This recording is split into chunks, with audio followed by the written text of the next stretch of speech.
Hello friends, कैसे आप सभी। आशा करते हैं बहुत अच्छे होंगे। अच्छे तो होंगे ही, क्योंकि रेलवे की वैकेंसी आ रही है। देखो, टेक्नीशियन की आई, आरपीएफ की भी 15 तारीख से फॉर्म फिल शुरू हो रहे हैं। बीच में देखो एक और आ गई, SECR, यानी centre south east central railway. ये भी फॉर्म फिल हो रहे हैं, तो इसके भी आप फॉर्म फिल कर सकते हैं। जो भी बच्चे क्वालिफिकेशन है उनकी, वो भी भर सकते हैं। तो इन सभी की तैयारी के लिए देखो, इन सभी प्रश्न पत्रों में साइंस का आना अनिवार्य है। साइंस सभी में आ रही है। तो साइंस का सिलेबस हम देखो बड़ी डीपली करा रहे हैं। एक एक टॉपिक भी ले रहे हैं और क्वेश्चन भी करा रहे हैं। इस वाली वीडियो में हम साइंस के टॉपिक में देखो, एक हमने टॉपिक उठाया, उसका नाम विटामिन्स। सारी विटामिन्स देखेंगे। इसको पढ़ने के बाद, इस वीडियो को देखने के बाद एक भी क्वेश्चन विटामिन का छूटेगा नहीं। सारे क्वेश्चन कवर हो गए, क्योंकि देखो हमने क्वेश्चन भी लिए हैं और थ्योरी भी ली है। थ्योरी भी है, देखो सभी प्रश्न थ्योरी में भी लिखे हैं और क्वेश्चन भी है सारे। तो किस तरह से प्रश्न बनते हैं वो भी आपको समझ आएगा। और थ्योरी से बिल्कुल, क्या कहते हैं, गहराई तक समझ में आ जाएगा क्वेश्चन किस तरह से हमें याद करने हैं। ठीक है, चलो देखते हैं पहला क्वेश्चन। पहला प्रश्न है हमारे पास, पांडु रोग किस विटामिन की कमी से होता है। तो देखो, इसमें पहला ऑप्शन है हमारा विटामिन B6, दूसरा है विटामिन B7, तीसरा है विटामिन B11 और फोर्थ है हमारा विटामिन B12। यानी पांडु रोग है वो विटामिन B12 की कमी से होने वाला है, यानी vitamin B12। Option number D जाएगा इसका, ऑप्शन नंबर डी। ठीक है, आगे देखेंगे question number second. Vitamin A की कमी से कौन सा रोग होता है। तो विटामिन ए की कमी से देखो, पहला ऑप्शन है हमारा रतौंधी, रतौंधी है। दूसरा है जीरो थैलेमिया और तीसरा ऑप्शन है उपरोक्त दोनों, यानी ऊपर जो भी है जो दोनों, और चौथा है अपना इनमें से कोई नहीं। ठीक है, तो हमारा इसके लिए हमारा जो विटामिन ए की कमी से होने वाला रोग है, देखो आपको रतौंधी तो याद ही है, और ये भी रोग विटामिन ए की कमी से ही होता है। ये थ्योरी में मैंने ऐड किया है। तो इसमें जो हमारा ऑप्शन नंबर सी जाएगा, उपरोक्त दोनों। उपरोक्त दोनों, यानी ये वाला ऑप्शन सही होगा। ठीक है, नेक्स्ट देखो, ये अब विटामिन के बारे में समझा रहे हैं। विटामिन की खोज फंक ने की थी, और कब की थी, 1911 में की थी। ये फैक्ट भी आपको याद रखना है। ये समय पूछा जा सकता है कि कौन सी सन में की थी, तो 1911 में फंक ने की थी। करता क्या है, यह शरीर के उपापचय में सहायता करता है। उपापचय क्रियाएं, जो रासायनिक अभिक्रियाएं होती हैं, उनमें सहायता करता है विटामिन। इन्हें शरीर की रक्षात्मक पदार्थ भी कहते हैं। इन विटामिन को शरीर की रक्षात्मक पदार्थ भी कहते हैं। ऐसे प्रश्न पूछा जा सकता है, शरीर की रक्षात्मक पदार्थ किन्हें कहते हैं, तो विटामिन आंसर होगा। ठीक है, नेक्स्ट पॉइंट है, विटामिन का संश्लेषण हमारे शरीर की कोशिकाओं द्वारा नहीं होता है। ये बहुत ही अच्छे से आपको याद रखना है। ठीक है, ये वाला पॉइंट अच्छे से याद रखना है कि विटामिन का जो संश्लेषण है वो हमारी शरीर की कोशिकाओं द्वारा नहीं होता। फिर कैसे इनकी पूर्ति कैसे होती है, तो इनकी पूर्ति भोजन में जो विटामिन होते हैं, भोजन से हमारे होते हैं। ठीक है ना, इनकी पूर्ति विटामिन युक्त भोजन से होती है, यानी भोजन करते हैं उसमें जो विटामिन होता है उससे हमारे शरीर में पहुंचता है। ठीक है, अच्छा नेक्स्ट पॉइंट है, विटामिन डी और के का संश्लेषण हमारे शरीर में होता है। ठीक है ना, हमारे ये पॉइंट अच्छे से याद रखना, ये भी मोस्ट इंपोर्टेंट पॉइंट है। किस विटामिन का संश्लेषण हमारे शरीर में होता है, तो इनका संश्लेषण डी और के का संश्लेषण हमारे शरीर में होता है। ये मेन पॉइंट मैंने छांट छांट के लिखे, इससे बाहर कोई भी प्रश्न नहीं जाएगा। ठीक है, और लास्ट में होमवर्क भी है, लास्ट तक टिके रहो। देखो काफी अच्छे अच्छे क्वेश्चन है। और भी देखो, नेक्स्ट प्रश्न, रिकेट्स बच्चों में ऑस्टियो मलेशिया वयस्क में रोग किस विटामिन की कमी से होते हैं। तो हमारे ऑप्शन है इसमें vitamin A, vitamin B, vitamin C, और नेक्स्ट है ये विटामिन डी। ठीक है ना, विटामिन डी फोर्थ है। ये इसमें थोड़ी भूल हो गई कि ये वाला ऑप्शन दब रहा है हमारा। फिर भी देखते हैं, विटामिन ए की कमी से रतौंधी होता है, विटामिन बी की कमी से बेरी होता है, विटामिन सी की कमी से स्कर्वी होता है। तो कौन सा छूट गया हमारा, विटामिन डी। यही ऑप्शन होगा हमारा, विटामिन डी की कमी से। रिकेट्स तो बच्चों में होता है, और ऑस्टियोमलेशिया वयस्क में होता है। ठीक है, ये दोनों पॉइंट बड़े अच्छे से याद रखनी है। आपका कौन सा आंसर होगा, आंसर होगा आपका ये। ठीक है ना, समझ में आ गया, विटामिन डी। नेक्स्ट क्वेश्चन देखिए, आगे देखो, फिर थ्योरी थोड़ी समझाई गई है। घुलनशीलता के आधार पर विटामिन कितने प्रकार के होते हैं, दो प्रकार के होते हैं। देखो ये लिखा हुआ है, घुलनशीलता के आधार पर विटामिन दो प्रकार के होते हैं। कौन कौन से, जल में घुलनशील विटामिन बी और सी, गई भैंस पानी में, ऐसे याद कर ले, भैंस, भैंस तो भा से बी और स से सी, ऐसे याद कर लेना, ठीक है।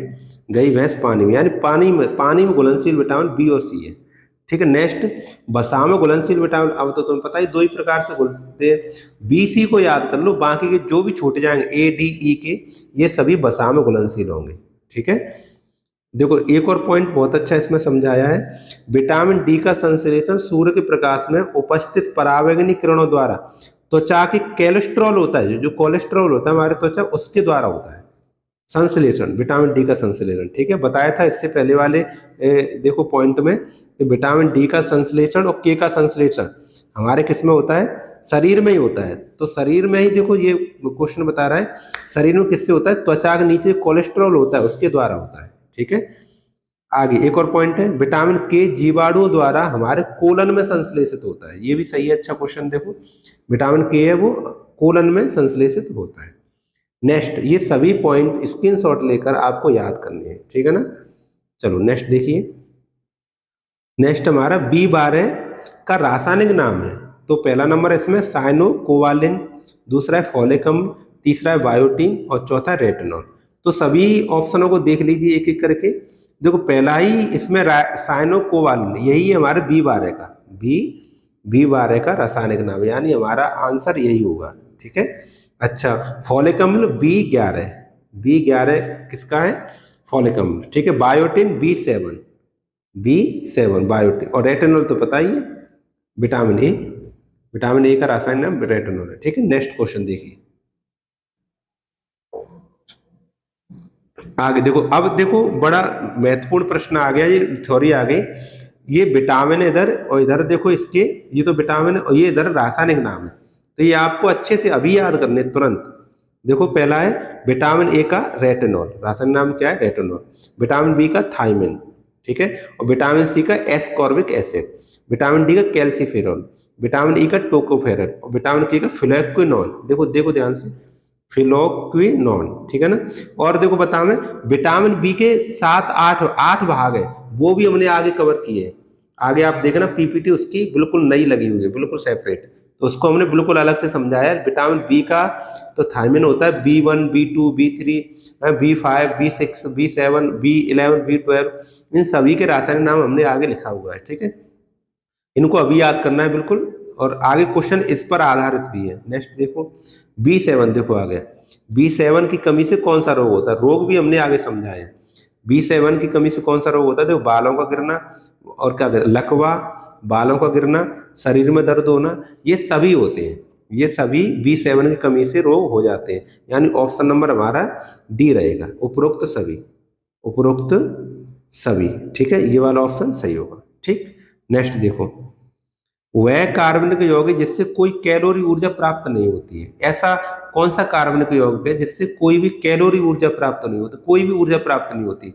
तो पहला नंबर इसमें प्रोटीन है, दूसरा ऑप्शन विटामिन है, तीसरा ऑप्शन वसा है, चौथा खनिज पदार्थ है। तो मैं आपको बताऊं कि ऐसा एक ही पदार्थ है कार्बनिक जो जिससे कोई ऊर्जा प्राप्त नहीं होती, वो है विटामिन, वो क्या है, विटामिन, ठीक है। नेक्स्ट क्वेश्चन देखिए, देखो ये समझाया यहाँ पे, विटामिन बी के प्रकार, विटामिन बी के कई प्रकार हैं, उनके रासायनिक नाम है, ये जो रासायनिक नाम है, ये रासायनिक नाम है, ठीक है। तो इनको अभी याद करना है तुरंत। B1 तो हमने पहले ही याद कर लिया, थायमिन होता है। B2 से याद करना है, B2 होता है राइबोफ्लेविन, B2 का। B3 का क्या होता है, निकोटिनेमाइड और नियासिन, दोनों ही नाम है, या तो नियासिन लिखा जाए या निकोटिनेमाइड आ जाए, ठीक है। B5 का पेंटोथेनिक अम्ल होता है, B5 का पेंटोथेनिक अम्ल। B6 का पायरिडॉक्सिन, B6 का क्या होता है, पायरिडॉक्सिन। B7 का होता है बायोटिन, ठीक है। B11 का होता है B11 का होता है हमारा फॉलिक अम्ल, ठीक है। B12 का होता है साइनोकोवालिन। एक साथ स्क्रीनशॉट ले लीजिए, पूरा स्क्रीनशॉट लो और एक साथ याद करो, ठीक है। नेक्स्ट क्वेश्चन, नेक्स्ट हमारा विटामिन की खोज किसने की थी, विटामिन की खोज तो हमारी किसने की थी, फंक ने की थी, किसने की थी, फंक ने, अच्छे से याद कीजिए। अच्छा बाकी के देखिए, हॉपकिंस ने क्या किया था, विटामिन डी की खोज की थी, विटामिन डी की खोज हॉपकिंस, मैकुलन ने विटामिन बी की खोज की थी, ठीक है ना। और जोनास साल का ये आ गया, इसमें प्रोटीन नाम दिया था इन्होंने, प्रोटीन, कौन सा नाम दिया था, प्रोटीन नाम दिया था। तो हमारा ऑप्शन तो हमारा फंक रहेगा, ठीक है, विटामिन कोई किसी नेगेटिव फंक रहे। कोई भी प्रश्न विटामिन से संबंधित छूट नहीं सकता, सारे कवर किए गए हैं। आगे देखो, वसा में घुलनशील विटामिन, अब देखो तुरंत कर सकते हो, अभी थ्योरी पढ़ी थी, गई भैंस पानी, भैंस यानी BC, तो हमारा ऑप्शन नंबर ए रहेगा इसमें, विटामिन बी और सी। और ये जो बचे हमारे विटामिन कौन सा है, A, D, E और K, ये सभी वसा में घुलनशील विटामिन है, ये वाले ऑप्शन नंबर क्या कहते हैं, डी। ठीक है, नेक्स्ट क्वेश्चन। आगे देखो, विटामिन की कमी से होने वाले रोग भी समझाए गए। विटामिन ए की कमी से हमारा रतौंधी होता है, संक्रमणों का खतरा रहता है, और जीरोथैलेमिया होता है। तीनों अच्छे से याद करने हैं। विटामिन बी की कमी से बेरी बेरी रोग होता है, ठीक है, ये याद करना है, पूरा थ्योरी से अच्छे से समझाया गया है। आगे देखो नेक्स्ट, विटामिन सी की कमी से स्कर्वी रोग होता है, मसूड़ों का फूलना रहता है, ठीक है, हाँ, मसूड़ों को फूलना और स्कर्वी विटामिन सी की कमी से। विटामिन डी की कमी से रिकेट्स तो बच्चों में होता है, ऑस्टियोमलेशिया वयस्क में होता है, जो क्वेश्चन आया था यहाँ भी इसको कवर किया गया है। ऑस्टियोमलेशिया है वो वयस्क में होता है। नेक्स्ट क्वेश्चन, नेक्स्ट देखो, विटामिन ई से जनन शक्ति क्षीण हो जाती है, कम हो जाती है, जनन शक्ति क्या होती है, कम हो जाती है। विटामिन के की कमी से रक्त का थक्का नहीं जमता, यानी चोट लग गई आपकी तो आधे 1 घंटे तक खून रुकता नहीं, बहता रहता है, ठीक है ना, हाँ, रक्त का थक्का नहीं जमता है। नेक्स्ट देखो, विटामिन बी थ्री से तो पेलाग्रा त्वचा रोग होता है और 4D सिंड्रोम होता है, ठीक है। अच्छा, ये बात देखो बीच में मैंने छोड़ दी, यानी वो क्वेश्चन में कवर हो गए हैं, क्वेश्चन में छूट रहे थे वो मैंने यहाँ पे थ्योरी में लिख दिया है। B11 से एनीमिया भी होता है और पैचेस रोग भी होता है, ठीक है, ये आपको याद रखना। नेक्स्ट क्वेश्चन देखो, कोबाल्ट किस विटामिन में पाया जाता है, तो विटामिन सी खट्टे फलों में पाया जाता है, विटामिन डी सूर्य के प्रकाश में, विटामिन B1 और विटामिन देखो नेक्स्ट है बी बार है, ये ऑप्शन में अब की बार ध्यान से देखूंगा, विटामिन B12 है, ठीक है, तो हमारा ऑप्शन नंबर डी रहेगा, B12 में होता है। B12 में क्या होता है हमारा, कोबाल्ट पाया जाता है, ऑप्शन नंबर डी होगा इसका, ठीक है। नेक्स्ट क्वेश्चन, विटामिन ई की कमी से होने वाला रोग कौन सा है, एनीमिया, बाल सफेद होना, जनन शक्ति का कम होना, रक्त का थक्का न बनना। तो अभी समझाया था विटामिन ई की कमी से तो हमारा जनन शक्ति का क्षीण हो जाना, कम हो जाना, ठीक है। बाल सफेद होना तो B5 होता है, बाल सफेद होना B5, और रक्त का थक्का न जमना यानी के, विटामिन के। और एनीमिया के लिए कई विटामिन बी के पार्ट्स हैं, कई जिम्मेदार होते हैं। नेक्स्ट देखिए, बेरी बेरी रोग किस विटामिन की कमी से होता है, vitamin A, vitamin B, vitamin C और विटामिन डी। तो बेरी बेरी रोग के लिए तो हमारा विटामिन बी होता है, विटामिन बी की कमी से बेरी बेरी रोग होता है। विटामिन ए की कमी से रतौंधी होता है, विटामिन सी की कमी से स्कर्वी होता है, विटामिन सी की कमी से स्कर्वी, और विटामिन डी की कमी से रिकेट्स होता है, ठीक है। नेक्स्ट क्वेश्चन, पेलाग्रा त्वचा रोग किस विटामिन की कमी से होता है। ये क्वेश्चन आपको अभी नहीं करना है, ये होमवर्क है, इसको मैं नहीं बताऊंगा, ये आपको होमवर्क है, इसका आंसर आपको देना है। इसमें विटामिन B1, B2, B3 और इसको देख लीजिए B5, तो पेलाग्रा बताना है, ठीक है। आप थ्योरी में देखिए अच्छे से, थ्योरी में मैंने कराया बड़े अच्छे से, उसमें देखकर इसका आंसर कमेंट बॉक्स में दीजिए, ठीक है। और कैसी लगी वीडियो, आप लाइक शेयर सब्सक्राइब जरूर किया करो, ठीक है। वीडियो को लाइक तो जरूर किया करो, अगर आपको हेल्पफुल हो रही है आपके लिए, यानी आपको समझ आ रहा है ये पढ़ना, तो वीडियो को लाइक जरूर किया करो, ठीक है। तो thank you very much, video को देखने के लिए बहुत बहुत धन्यवाद आपका, और सब्सक्राइब करो और चैनल को, और वीडियो को शेयर भी करो, वीडियो को शेयर भी किया करो। देखो काफ़ी इम्पोर्टेंट फैक्ट, सभी प्रकार के विटामिन से संबंधित प्रश्न, इससे कोई बाहर नहीं जाएगा, सभी करा दिए, ठीक है ना। तो बस इतनी तैयारी करो, ज़्यादा फालतू की चीज़ें पढ़ने की कोई ज़रूरत नहीं है, आपका पेपर इसी से निकल जाएगा।